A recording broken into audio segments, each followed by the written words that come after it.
Hello friends, welcome to SSC coaching centre. दोस्तों, गणित का वीडियो है और गणित कितना इंपॉर्टेंट है आप अच्छे से जानते हैं। रेगुलर क्लास हमारी आ रही है, आप रेगुलर हमारे वीडियोस को देखते रहिए, वॉच करते रहिए, जिससे कि आपकी एग्जाम की तैयारी बहुत अच्छे से हो पाए।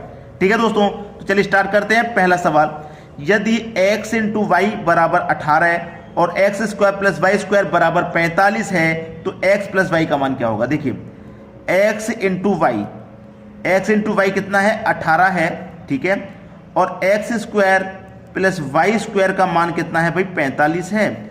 तो x प्लस वाई क्या होगा। मैं कोई ऐसी संख्या लेता हूं दो जिनका मल्टीप्लाई करूंगा तो 18 आ जाए और उन दोनों का स्क्वायर करके जोड़ लूंगा तो 45 आ जाए। ऐसी कोई संख्या लेनी है मुझे। ठीक है, चलिए, ऐसी कौन सी संख्या हो सकती है। अगर मैं x का मान 6 ले लूं और इसका 3 ले लूं तो 6 त्रिक का 18 हो जाएगा, बिल्कुल ठीक। और 6 का स्क्वायर 36 और 3 का स्क्वायर 9, 36 और 9 45 हो जाएगा, बिल्कुल ठीक। कंडीशन सेटिस्फाई हो गई। x मेरा 6 हो गया, y मेरा 3 हो गया, दोनों का मल्टीप्लाई 18 आ जाएगा। x मेरा 6 हो गया, y मेरा 3 हो गया और दोनों का मैं स्क्वायर करूंगा। ठीक है, दोनों का स्क्वायर करूंगा तो 6 का स्क्वायर 36 प्लस 3 का स्क्वायर 9, दोनों को जोड़ूंगा तो 45 हो जाएगा। मुझे x और y दोनों ही संख्या पता चल गई है। अब मुझे x और y का ही तो मान पूछ रहा है वो भाई, x और y का मान पूछ रहा है। तो x तो मेरा 6 है, y मेरा 3 है, दोनों को जोड़ देंगे तो 9 मेरा आंसर आ जाएगा कि नहीं आ जाएगा भाई। आ गया 9, डी ऑप्शन बिल्कुल सही। जिन बच्चों को प्रश्न ऐसे कठिन लगते हैं तुरंत चैनल को सब्सक्राइब कर लीजिए। कठिनाई का तो नाम नहीं मिलेगा हमारे यहाँ। कोई भी प्रश्न हो, कैसा भी हो, तुरंत सॉल्व है ट्रिक के साथ में। ठीक है, चलिए अब देखेंगे अगला प्रश्न। अगला सवाल है, एक वस्तु के क्रय मूल्य तथा विक्रय मूल्य का अनुपात 13:9। क्रय मूल्य यानी कि कॉस्ट प्राइस, विक्रय मूल्य यानी कि सेलिंग प्राइस, दोनों का अनुपात है भाई 13:9। ये दे रखा है। ठीक है, वस्तु पर 320 रुपए की हानि होती है तो क्रय तथा विक्रय मूल्यों का योग कितना होगा। भाई बेहतरीन सवाल।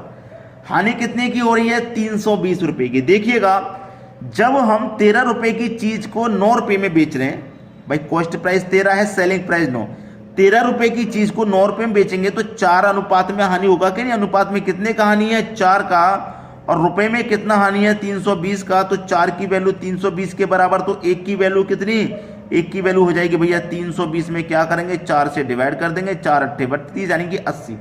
1 की वैल्यू कितनी हो गई, 80 हो गई। जब 1 की वैल्यू 80 है तो आपसे क्या पूछा है, क्रय मूल्य तथा विक्रय मूल्यों का योग, यानी कि कॉस्ट प्राइस और सेलिंग प्राइस दोनों का योग। तो दोनों का अनुपात का योग कर दीजिए भाई। 13 और 9 कितना हो जाएगा, 22, यानी कि 22 अनुपात की वैल्यू वो पूछ रहा है। ठीक है, जब 1 की वैल्यू 80 तो 22 की कितनी हो जाएगी, 80 से मल्टीप्लाई कर देंगे, 0 आ जाएगा बाद में। 8 दूनी का 16, 16 का 6, कैरी का 1, 8 दूनी का 16 और कैरी का 1 17, यानी कि 1760 बिल्कुल सही जवाब, डी ऑप्शन। आसान है क्वेश्चन, कोई कठिन नहीं है। ठीक है, चलिए अब देखेंगे अगला प्रश्न। अगला प्रश्न है, यदि किसी टैंक का 1/3 भाग भरे होने पर उसमें 240 लीटर पानी आ जाता है तो आधा भरे होने पर उसमें कितना पानी होगा। बहुत बेहतरीन सवाल। देखिए, कोई टंकी ये 1 लीटर की कोई टंकी है, मैंने ये मान लिया एक कोई टंकी है, इसमें से 1/3 भरा होने पर 240 लीटर पानी आता है। एक में से कितना, 1/3 भरा होता है, तो जो भरा हुआ है उसे हम घटा देंगे तो कितना खाली है मालूम हो जाएगा। 3 एक कम 3, 3 में से घटाएंगे 2, 1 तो बचेगा 2/3, इतना खाली है। ठीक है, इतना खाली है। एक ये टंकी है, इसमें से 1/3 भरा हुआ है, तो जो भरा हुआ था मैंने उसको माइनस कर दिया तो कितना खाली है वो पता चल जाएगा, यानी कि 2/3 खाली है। 2/3 खाली है और कितना आता है इसमें, 240 लीटर पानी और आ जाता है। 240 यानी कि 2/3 की वैल्यू 240 लीटर है। इतना खाली है और इतना पानी इसमें और आ जाता है, यानी कि इतने पानी की क्षमता है और बटे में 2/3 की क्षमता है। ठीक है, तो 240। अब इसको मैं बराबर वाली संख्या को इधर लेके जाऊंगा तो 3 ऊपर आ जाएगा, बटे में 2, और 200 240 120 बार में कट जाएगा। 120 का मल्टीप्लाई यहाँ 3 से हो जाएगा, 120 का मल्टीप्लाई यहाँ 3 से हो जाएगा तो कितना हो जाएगा, 12 त्रिक का 36, यानी कि 360। कितना हो गया, 360 हो गया। अब 360 हो गया ये टोटल टंकी, यानी कि टोटल जो टंकी है उसमें 360 लीटर पानी आता है, लेकिन उसने केवल ये पूछा है कि आधा भरे होने पर उसमें कितना पानी होगा, आधा, ये तो पूरा टोटल टंकी का मान है। आधा पूछा है ना तो 2 से डिवाइड कर दो, आधा मालूम हो जाएगा। 180 लीटर पानी इसमें आएगा आधा भरे होने पर। पूरी टंकी 360 की है, आधे में आएगा 180 लीटर, यानी कि सी ऑप्शन आपका सही जवाब है। चलिए अब देखेंगे अगला सवाल। अगला सवाल है 60 आदमी 14 दिन में 280 किलो चावल खाते हैं तो 30 आदमी कितने दिन में 120 किलो चावल खा लेंगे। इसके लिए दोस्तों एक फॉर्मूला होता है M1, ठीक है, D1 बटा W1 बराबर M2 D2 बटे में W2, ठीक है। कितने व्यक्ति हैं मेन 60, कितने दिन में 14 दिन, वर्क कितना दे रखा है 280 किलो चावल खाने का इनका वर्क दे रखा है, बराबर बाद में कितने व्यक्ति 30 व्यक्ति, कितने दिन नहीं पता, D2 पूछ रहा है, वर्क कितना है 120 किलो चावल खाने का वर्क है, यानी कि ये जो 30 आदमी है 120 किलो चावल कितने दिन में खा लेंगे ये पूछ रहा है। चलिए कटा दीजिए, 0 से 0 कट जाएगा ये, ठीक है, 0 से 0 यहां कट जाएगा और ये वाले 0 से ये वाला 0 भी कट जाएगा, कट गया। अब देखना, अब हम कटाएंगे 14 कम 14, 14 दूने का 28, ठीक है, और 2 से कट जाएगा ये 6 3 बार में, ठीक है, 3 से 3 कट गया एक बार में, 3 से 3 कितने बार में कट गया, 3 से 3 कट गया आपका एक बार में।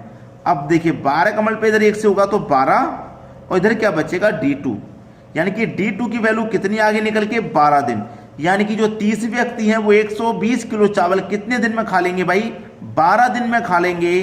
बी ऑप्शन हो जाएगा प्रश्न का बिल्कुल सही आंसर। क्लियर है। चलिए अब देखते हैं अगला सवाल।